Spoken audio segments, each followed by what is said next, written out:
Hi friends, ಎಲ್ಲ ನನ್ನ ಪ್ರೀತಿಯ ಸ್ನೇಹಿತರಿಗೆ ನಿಮ್ಮ ಪ್ರೀತಿಯ ಎಲ್ಲಲಿಂಗೆ ಸೆಂಟ್ ಮನಿಕರ್ ಮಾಡುವ ಹೃತ್ಪೂರ್ವಕ ನಮಸ್ಕಾರಗಳು.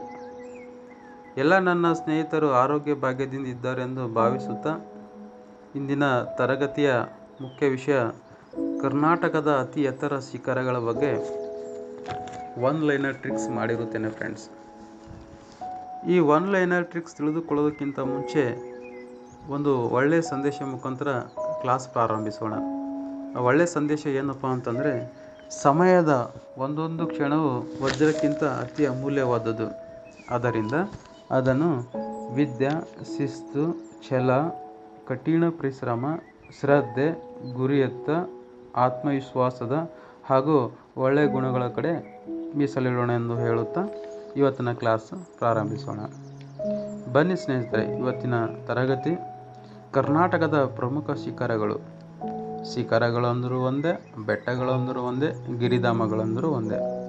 ಹೀಗೆ ಕರ್ನಾಟಕದ ಪ್ರಮುಖ ಶಿಖರಗಳ ಮೇಲೆ ಆಲ್ಮೋಸ್ಟ್ ಆಲ್ ನಾನು ಕ್ವಶನ್ ಪೇಪರ್ ಅನಲೈಸ್ ಮಾಡಿದ್ರ ಪ್ರಕಾರ ನೋಡಿದರೆ ಕರ್ನಾಟಕದ ಪರ್ವತಗಳ ಮೇಲೆ ಕ್ವಶನ್ ಆಲ್ಮೋಸ್ಟ್ ಆಲ್ ರೈಸ್ ಆಗಿದ್ದಾವೆ. ಸೊ ಆ ರೀಸನ್ನಿಂದ ನಾನೇನು ಮಾಡಿದ್ದೀನಪ್ಪ ಅಂದರೆ, ಕರ್ನಾಟಕದ ಪ್ರಮುಖ 10 ಶಿಖರಧಾಮಗಳು, ಇವೆಲ್ಲ ಶಿಖರಗಳು ನಾನೇನು ಮಾಡಿದ್ದೀನಪ್ಪ ಅಂದರೆ ಕರ್ನಾಟಕದ ಪ್ರಮುಖ ಶಿಖರಧಾಮಗಳು. ಬನ್ನಿ ಸ್ನೇಹಿತರೆ, ಕರ್ನಾಟಕದ ಪ್ರಮುಖ ಶಿಖರಧಾಮಗಳ ಬಗ್ಗೆ ತಿಳಿದುಕೊಳ್ಳೋಣ. ಕರ್ನಾಟಕದ ಪ್ರಮುಖ ಶಿಖರಧಾಮಗಳಲ್ಲಿ ಅತ್ಯಂತ ಎತ್ತರವಾದ ಶಿಖರಧಾಮ ಯಾವುದಪ್ಪ ಅಂತಂದರೆ ಮುಳ್ಳಯ್ಯನಗಿರಿ ಬೆಟ್ಟ.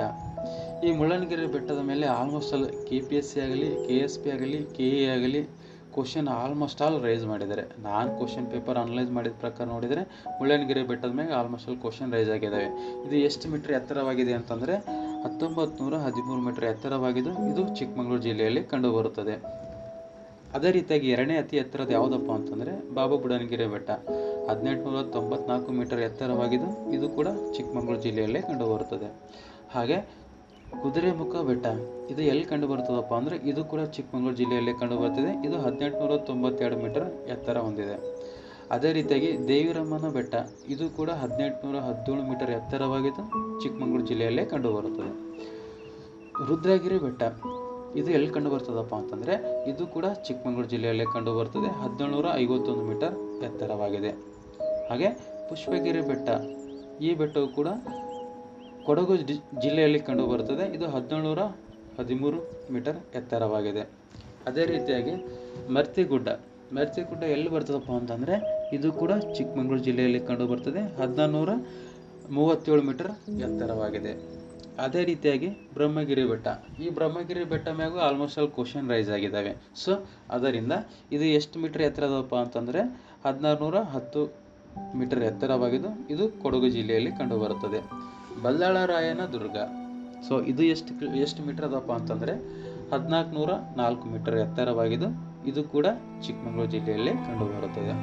ಅದೇ ರೀತಿಯಾಗಿ ಕೊನೆಯ ಎತ್ತರ ಕೋಡಚಂದ್ರಿ ಬೆಟ್ಟ, ಇದು 1343 ಮೀಟರ್ ಎತ್ತರವಾಗಿದ್ದು ಇದು ಎಲ್ಲಿ ಕಂಡು ಬರ್ತದಪ್ಪ ಅಂತಂದರೆ ಶಿವಮೊಗ್ಗ ಜಿಲ್ಲೆಯಲ್ಲಿ ಕಂಡು ಬರುತ್ತದೆ.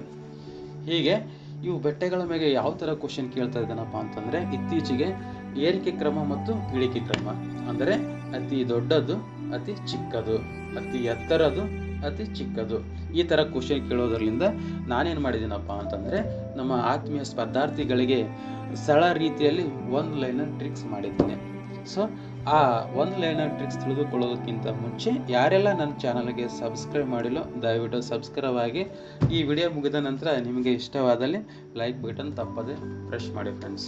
ಹಾಗೆ ಏನಾದರೂ ಸಣ್ಣ ಪುಟ್ಟ ಅಡೆತಡೆಗಳು ಕಂಡು ಬಂದಲ್ಲಿ ಕಮೆಂಟ್ ಮುಖಾಂತರ ತಿಳಿಸಬೇಕಾಗಿ ತಮ್ಮೆಲ್ಲರಲ್ಲಿ ವಿನಂತಿ.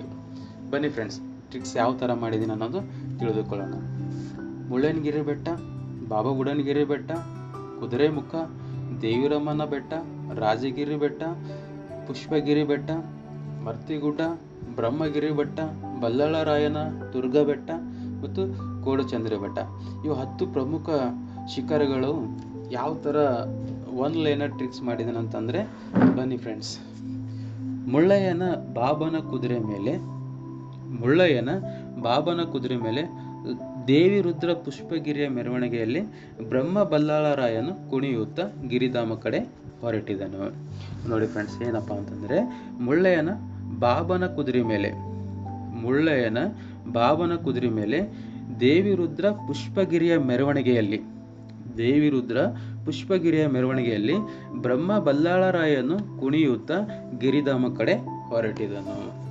ನೋಡಿ ಫ್ರೆಂಡ್ಸ್, ಯಾವ ಥರ ತೊಗೊಂಡಿದ್ದಾನಪ್ಪ ಅಂತಂದರೆ, ಮುಳ್ಳಯ್ಯನ ಅಂತಂದರೆ ಮುಳ್ಳಯ್ಯನಗಿರಿ, ಬಾಬನ ಅಂತಂದರೆ ಬಾಬನ ಬುಡನಗಿರಿ, ಕುದುರೆ ಅಂತಂದರೆ ಕುದುರೆ ಮುಖ, ದೇವಿ ಅಂದರೆ ದೇವಿರಮ್ಮನ ಬೆಟ್ಟ, ರುದ್ರ ಎಂದರೆ ರುದ್ರಗಿರಿ ಬೆಟ್ಟ, ಮೆರವಣಿಗೆ ಅಂದರೆ ಮರ್ತಿಗುಡ್ಡ, ಬ್ರಹ್ಮ ಎಂದರೆ ಬ್ರಹ್ಮಗಿರಿ ಬೆಟ್ಟ, ಬಲ್ಲಾಳರಾಯನ ಅಂತಂದರೆ ಬಲ್ಲಾಳರಾಯನ ದುರ್ಗ ಬೆಟ್ಟ, ಕುಣಿಯುತ್ತ ಅಂತಂದರೆ ಕೂಡು ಚಂದ್ರ, ಕೂಡು. ಸೊ ಈ ರೀತಿಯಾಗಿ ನನ್ನದೇ ಆದಂಥ ಒನ್ ಲೈನರ್ ಟ್ರಿಕ್ಸ್ ಮಾಡಿರುತ್ತೇನೆ. ಸೊ ಇವು ಒನ್ ಲೈನರ್ ಟ್ರಿಕ್ಸ್ ನನ್ನ ಎಲ್ಲ ಪ್ರೀತಿಯ ಸ್ನೇಹಿತರಿಗೆ ಸರಳ ರೀತಿಯಲ್ಲಿ ಅನುಕೂಲ ಆಗಿದೆ ಎಂದು ಭಾವಿಸುತ್ತಾ, ಮುಂದಿನ ತರಗತಿ ಕರ್ನಾಟಕದ ಪ್ರಮುಖ ನದಿಗಳ ಉಪನದಿಗಳು, ಬಲದಂಡೆ ಉಪನದಿಗಳು ಮತ್ತು ಎಡದಂಡೆಗಳ ಉಪನದಿಗಳ ಬಗ್ಗೆ ಒನ್ ಲೈನರ್ ಟ್ರಿಕ್ಸ್ ಮಾಡಿರುತ್ತೇನೆ. ಸೊ ಹಾಗಾಗಿ ಈ ತರಗತಿ ಇಲ್ಲಿಗೆ ವಿರಾಮಗೊಳಿಸುತ್ತಿದ್ದೇನೆ. ಈ ವಿಡಿಯೋದಲ್ಲಿ ಏನಾದರೂ ಈ ತರಗತಿಯಲ್ಲಿ ಯಾವುದೇ ಸಣ್ಣ ಪುಟ್ಟ ತಪ್ಪುಗಳು ಕಂಡು ಬಂದಲ್ಲಿ ಸಮರ್ಥನೆಗೊಳಿಸಬೇಕೆಂದು ನನ್ನ ಎಲ್ಲ ಆತ್ಮೀಯ ಸ್ನೇಹಿತರಲ್ಲಿ ಮನವಿಗೊಳ್ಳುತ್ತಾ, ಜೈ ಹಿಂದ್, ಜೈ ಕರ್ನಾಟಕ.